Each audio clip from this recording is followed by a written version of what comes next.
Hello and welcome to Bounding into Comics. My name is John Trent. I'm the founder and editor-in-chief at Bounding into Comics, and today I got a story about Lucasfilm confirming once again that The Mandalorian and the Book of Boba Fett lead to the sequel trilogy and the desecration of Luke Skywalker and Star Wars.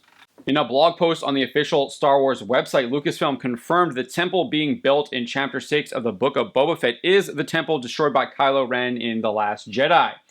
Kristen Baver, writing on the official Star Wars website, confirmed, writing, "We've glimpsed Luke's storied temple in comic books and on film, although to be fair, it was mostly rubble and flame in Star Wars The Last Jedi. Now we turn back the clock to see the new Jedi School at its inception, with androids working hard to place every stone on the first humble hut."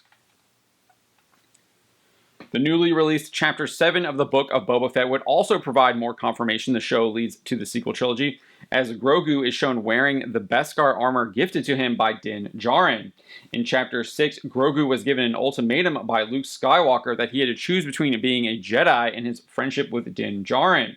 Given Grogu is seen wearing the armor, it appears he chose his friendship with Din Djarin over the Jedi. This allows Kylo Ren to become Luke's first pupil, which was confirmed in Star Wars The Rise of Kylo Ren #3 comic book.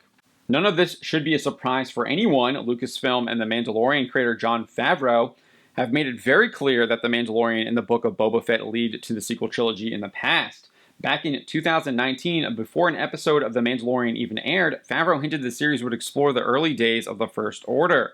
He told Entertainment Weekly, "Also, what could happen in the 30 years between celebrating the defeat of the Empire and then the First Order? You come in on Episode 7, the First Order are not just starting out, they're pretty far along. So somehow, things weren't necessarily managed as well as they could have been if the galaxy ended up in hot water again like that." A little over a year ago, speaking with the Writers Guild of America, Favreau explained he takes the sequel trilogy into consideration while writing The Mandalorian. Favreau was asked by the Writers Guild of America, "Did you have this arc planned out from the very beginning? Specifically, was the appearance of Luke Skywalker revealing that the story was essentially a few years after Return of the Jedi always a set idea from the jump, or something that you arrived on after working with the material?" Favreau answered, "No, the story unfolded as I wrote it. The Mandalorian inherits a great deal from existing Star Wars stories, and when I write, that context is always a consideration.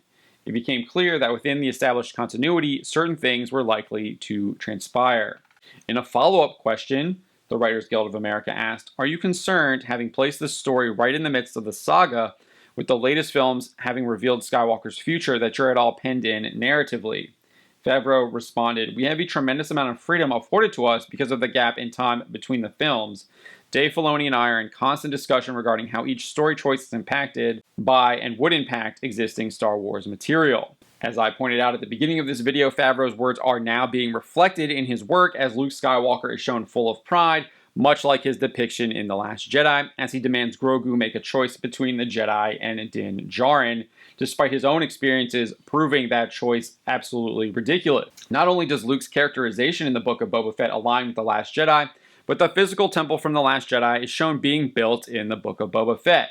The evidence is clear. The Mandalorian and the Book of Boba Fett lead to the sequel trilogy. You just can't talk yourself around it. That's what's happening. Those are my thoughts on the matter. Let me know what you think. My name is John Trent, and you've been watching Bounding into Comics.